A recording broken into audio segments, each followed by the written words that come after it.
Hello everyone, welcome to biology class. तो आज मैं आप सबके लिए लेकर आई हूँ क्लास 11 बायोलॉजी का चैप्टर नंबर 2 बायोलॉजिकल क्लासिफिकेशन। आज हम इस वीडियो में पढ़ेंगे about virus and viroids. Video होगा शॉर्ट एंड इजी। तो चलिए बिना देर किए शुरू करते हैं पार्ट 5। Let's bio it.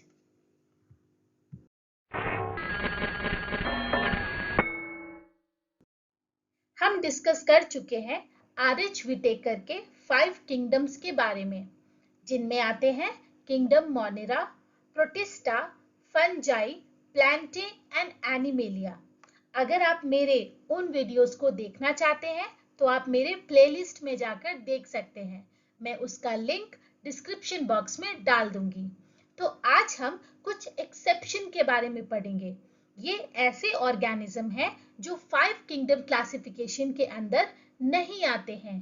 तो चलिए देखते हैं ऐसा क्या है इनमें जो इसे 5 किंगडम से अलग बनाता है। तो चलिए पढ़ते हैं अबाउट वायरस एंड वायरॉइड्स। तो चलिए देखते हैं वायरस के कॉमन प्रॉपर्टीज के बारे में। तो वायरस का मतलब हुआ वेनम। वेनम का मतलब क्या होता है?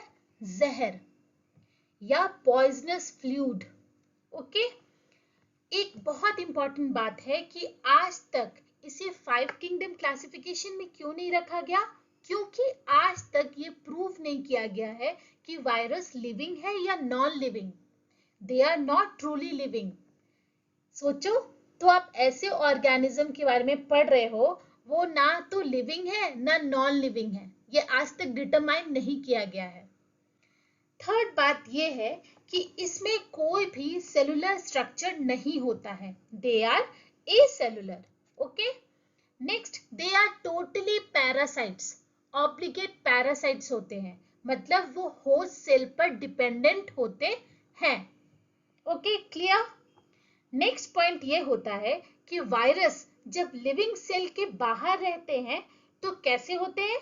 As a inert crystalline structure में रहते हैं। ठीक है, अगर लिविंग सेल के बाहर है और जैसे ही वो लिविंग सेल को अटैक करते हैं ना, तो जैसे वो लिविंग सेल के अंदर घुस जाते हैं तो वहां पे वो टेक ओवर कर लेते हैं, उसके पूरे सिस्टम को, पूरे मशीनरी को टेक ओवर कर लेते हैं और खुद को रेप्लिकेट करने लगते हैं और होस्ट सेल को डैमेज कर देते हैं, किल करके दूसरे होस्ट सेल पर अटैक करते हैं। So this is the common properties of virus. तो अब हम देखते हैं कि वायरस को डिस्कवर कैसे किया गया। तो सबसे पहले 1892 में डीजे इवानोस्की ने क्या किया? उन्होंने सबसे पहले टर्म वायरस का इंट्रोडक्शन किया था और उन्होंने कहा था कि ये इसका मतलब है वेनम, मतलब दे आर पॉइजनस। ओके, उन्होंने एक एक्सपेरिमेंट किया जिसमें उन्होंने एक टोबैको लीफ लिया। आप यहाँ पिक्चर में देखो, उन्होंने ऐसा एक टोबैको लीफ लिया जिसमें मोजाइक डिजीज हुआ था। मतलब उसमें उन्होंने देखा कि येलो येलो स्पॉट्स उसमें बने हुए हैं। वो लीफ को उन्होंने लिया और फिर क्या किया? उनको आइसोलेट करके उनको बैक्टीरियल फिल्टर से पास करवाया। ठीक है, आप यहाँ पे देखोगे ये बैक्टीरियल फिल्टर से इसको पास करवाया गया। तो उन्होंने ये बोला कि इस लीफ को किसी माइक्रोब ने इन्फेक्ट किया है, लेकिन जब उन्होंने उसको बैक्टीरियल फिल्टर से पास किया तो वो बड़ी आसानी से पास हो गया। तो जिससे उन्होंने ये प्रूव किया कि ये जो भी है ऑर्गेनिज्म है, ये बैक्टीरिया से छोटा है। They are smaller than bacteria. Okay, next आए इन 1898 में M.W. बिजर्निक ने क्या किया? उन्होंने फिर से वही सेम लीफ लिया जिसमें मोजाइक डिजीज था। उस लीफ को एक्सट्रैक्ट किया, उसके लिक्विड को एक टेस्ट ट्यूब में ले लिया। ठीक है, अब उसी लिक्विड को वो एक लिविंग प्लांट, एक फ्रेशली लिविंग प्लांट में उन्होंने उसको इन्फेक्ट किया, जैसे किसी लीफ पे इन्फेक्ट किया। तो उन्होंने देखा कि जब उन्होंने उस लिक्विड को उस लीफ पे रखा तो वो लीफ को भी वो इन्फेक्ट कर गया और उसके ऊपर भी वो same disease, Mosaic disease form हो गया। तो इससे उन्होंने ये प्रूव किया, उस फ्लूइड का नाम उन्होंने दिया कॉन्टैजियम वीवम फ्लूइडम। कॉन्टैजियम वीवम फ्लूइडम का मतलब हुआ इन्फेक्शियस लिविंग फ्लूइड। मतलब उन्होंने ये कंक्लूड किया कि ये जो ऑर्गेनिज्म है ये किसी भी लिविंग प्लांट को इन्फेक्ट कर सकता है। ओके। उसके बाद आए W.M. स्टैनली। 1935 में उन्होंने पहली बार वायरस को क्रिस्टलाइन कर दिया था।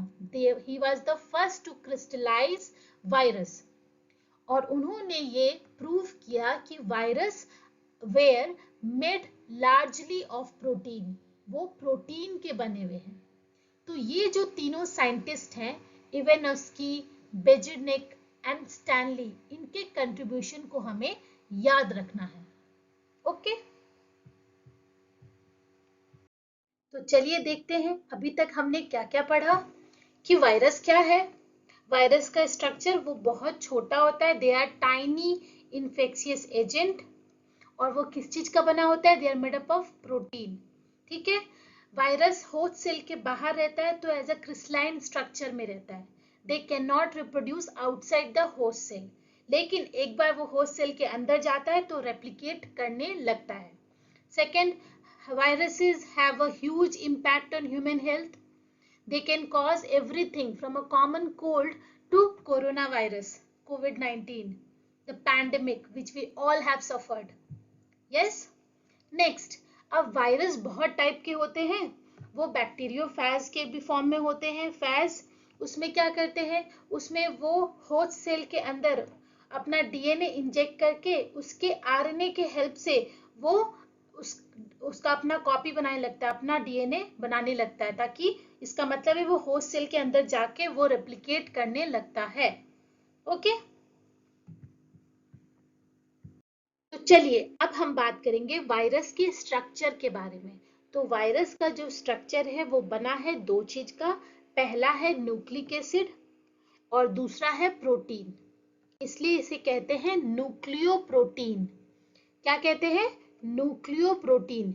न्यूक्लिक एसिड ना एक जेनेटिक मटेरियल की तरह एक्ट करता है। यही वो पार्ट है जो इन्फेक्शन कॉज करता है। और जो प्रोटीन है वो क्या करता है, वो न्यूक्लिक एसिड को प्रोटेक्ट करता है। ठीक है। Protein protect the nucleic acid. Okay. Next बात, वायरस में आइदर डीएनए होगा या आरएनए होगा, उसमें दोनों नहीं रहता है। या तो डीएनए प्रेजेंट होगा या आरएनए। ह्यूमन बींग्स में क्या होता है, हमारे में दोनों रहता है, डीएनए भी और आरएनए भी। बट वायरस में आइदर डीएनए और आरएनए। ठीक है। और इसका जो प्रोटीन है, हमने कहा वो प्रोटीन का बना होता है। ओके। इसका जो प्रोटीन है वो कवर होता है, it is surrounded by a structure called capsid. किसका, किससे सराउंड होता है, कैप्सिड से। अब कैप्सिड के ऊपर ना दो तरह का रहता है, आइदर वो स्पाइक्स रहेंगे। ठीक है। Some virus have spikes on their capsid, जो उसको हेल्प करता है to attach the host cell. और किसी किसी में एनवेलप रहता है, दे हैव एन एनवेलप। वो एनवेलप लिपिड्स का बना होता है जिसके हेल्प से वो फ्यूज करता है विद द होस्ट सेल। समझ में आई बात। ठीक है। तो वो आइदर स्पाइक्स रहेगा कैप्सिड के ऊपर, या वो एनवेलप के फॉर्म में रहता है, वो एनवेलप लिपिड का बना रहता है जिससे वो होस्ट सेल में फ्यूज होकर रेप्लिकेट करेगा और इन्फेक्शन कॉज करेगा। अंडरस्टूड। अब जो वायरस होते हैं उसमें बहुत तरह के प्रोटीन होते हैं। They have additional protein that help them to enter the host cell, they replicate and they evade the immune system. मतलब होस्ट सेल के इम्यून सिस्टम को तितर बितर कर देता है, उसको पूरा अटैक करता है और उसको मार देता है। आई बात समझ में? गुड। तो अब हम बात करेंगे वायरस के न्यूक्लिक एसिड के बारे में, मतलब उनके जेनेटिक मटेरियल के बारे में हम बात करेंगे। तो हम ये जानते हैं वायरस का काम है वो इन्फेक्ट करता है प्लांट्स को, एनिमल्स को, बैक्टीरिया को। तो देखते हैं उनमें कौन कौन सी जेनेटिक मटेरियल प्रेजेंट होती है।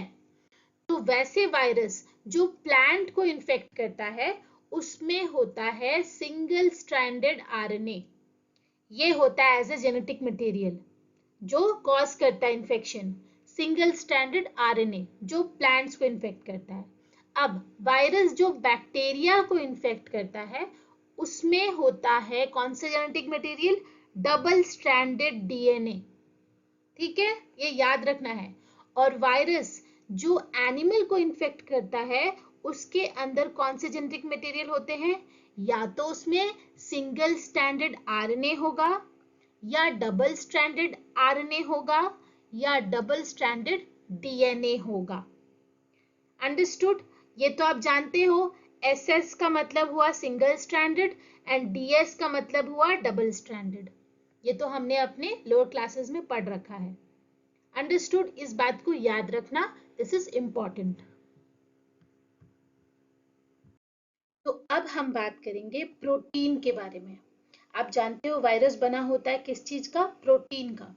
तो वायरस में न्यूक्लिक एसिड होता है अंदर जो इन्फेक्शन कॉज करता है, और उस न्यूक्लिक एसिड को प्रोटेक्ट करता है प्रोटीन। ठीक है, they protect the nucleic acid जिसको बोलते हैं प्रोटीन कोट।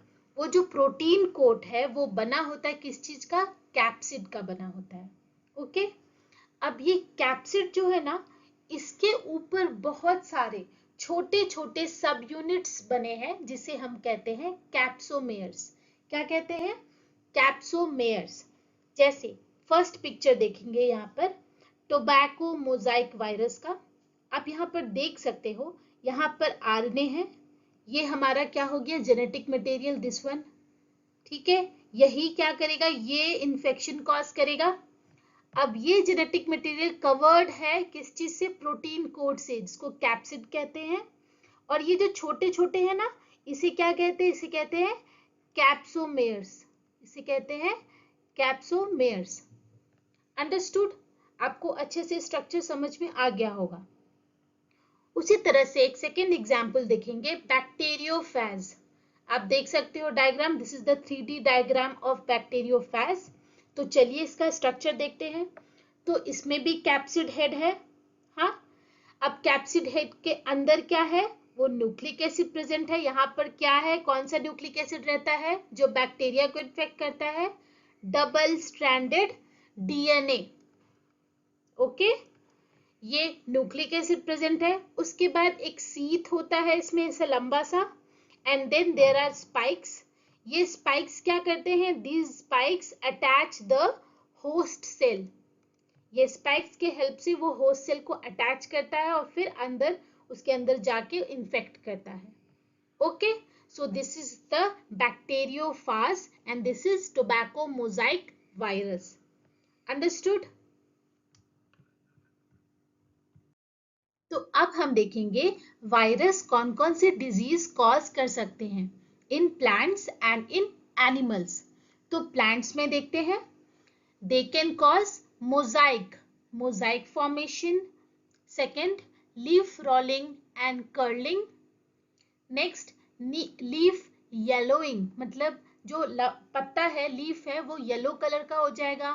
वेन क्लियरिंग और स्टंटेड ग्रोथ। स्टंटेड ग्रोथ का मतलब है प्लांट का ग्रोथ रुक सकता है। नेक्स्ट, एनिमल्स में they can cause mumps, small pox, influenza, herpes and AIDS. Okay, so these diseases are caused by virus. So here are some more examples of diseases caused by virus. पहला है Ebola virus. Ebola virus क्या करता है, they can cause severe haemorrhagic fever with high fatality rate. Then rabies virus, they can cause fatal inflammation of the brain and the spinal cord. Then influenza virus, they can cause seasonal flu with various symptom and complication. Then Zika virus cause birth defect in pregnant women and neurological problem in adults. Then HPV, they can cause cervical cancer and other cancers of the reproductive system. Then hepatitis C, they can cause severe liver damage.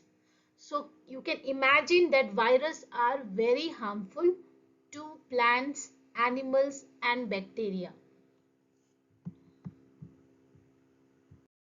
तो अब हम देखेंगे viroids के बारे में। ये भी वो ऑर्गेनिज्म हैं जो 5 किंगडम क्लासिफिकेशन के अंदर नहीं आते हैं। ठीक है, तो इसके कैरेक्टरिस्टिक्स को देखिए। ये भी बहुत छोटे होते हैं, they are small pathogens and they are made up of single stranded RNA. ठीक है, तो उसका जेनेटिक मटेरियल क्या है? Single stranded RNA. ये वायरस से अलग इसलिए होते हैं क्योंकि इसमें कोई भी प्रोटीन कोट नहीं होता है। प्रोटीन कोट का मतलब कैप्सिड नहीं होता है। अंडरस्टूड? सेकेंड बात, they can cause disease in plants, they can do stunted growth, they can reduce yield and distorted fruit. So इस तरह से ये इम्पैक्ट करते हैं प्लांट्स को। और ये कैसे डिफर करता है वायरस से? तो क्योंकि मैंने बताया इसमें प्रोटीन नहीं होता, so they don't have any protein और कोड जिससे वो प्रोटीन सिंथेसिस करे लाइक वायरस। अंडरस्टूड? तो जैसा कि मैंने बताया कि viroid are infectious agent that are smaller than virus. ठीक है। Second point, they have free RNA but lack protein coat. उसमें प्रोटीन कोट नहीं होता, that is found in virus. Protein coat कहाँ होता है? वायरस में होता है। अब जो आरएनए होता है इसका, वो लो मॉलिक्यूलर वेट का होता है। ओके। पहली बार वायरॉइड को किसने डिस्कवर किया? टी.ओ. डाइनर ने 1971 में। याद रखना, while studying about potato spindle tuber disease, इसके बारे में वो पढ़ रहे थे, तब उन्होंने वायरॉइड का डिस्कवर किया। उस वायरॉइड का नाम है PSTVD, मतलब potato spindle tuber viroid. This was the first viroid discovered by T.O. Diner. I hope आपको वायरॉइड भी समझ में आ गया होगा। Now let's see the difference between virus and viroids. तो अब हम देखेंगे हमारे लास्ट टॉपिक को, जो है difference between viruses and viroids. मतलब दोनों में क्या अंतर है, ये क्वेश्चंस आते हैं एग्जाम में। तो चलिए देखते हैं। पहला, वायरस हैव डीएनए और आरएनए, जैसा मैंने आपको बताया था, बट वायरॉइड्स में क्या होता है? Only RNA. अंडरस्टूड? याद रखना, first point. Second point, virus में कैप्सिड होता है, मतलब वायरस में प्रोटीन का कवर होता है, वायरॉइड्स में नहीं होता है। Okay, viroids are naked RNA. Third point, virus protein को सिंथेसिस कर सकता है, viruses can make protein, but viroids can't make protein क्योंकि उसमें नेसेसरी जीन्स नहीं होते हैं। Understood? So these are the differences between virus and viroids. I hope आपको टॉपिक्स अच्छे से क्लियर हुए होंगे। अगर हुए हैं तो do leave a like and subscribe for my channel for more videos. आप कमेंट सेक्शन में मुझसे डाउट पूछ सकते हो, और साथ ही साथ अगर आपको नोट्स के पीडीएफ चाहिए तो आप वो भी मुझे बता सकते हो। Till then keep watching biology class. Let's bio it.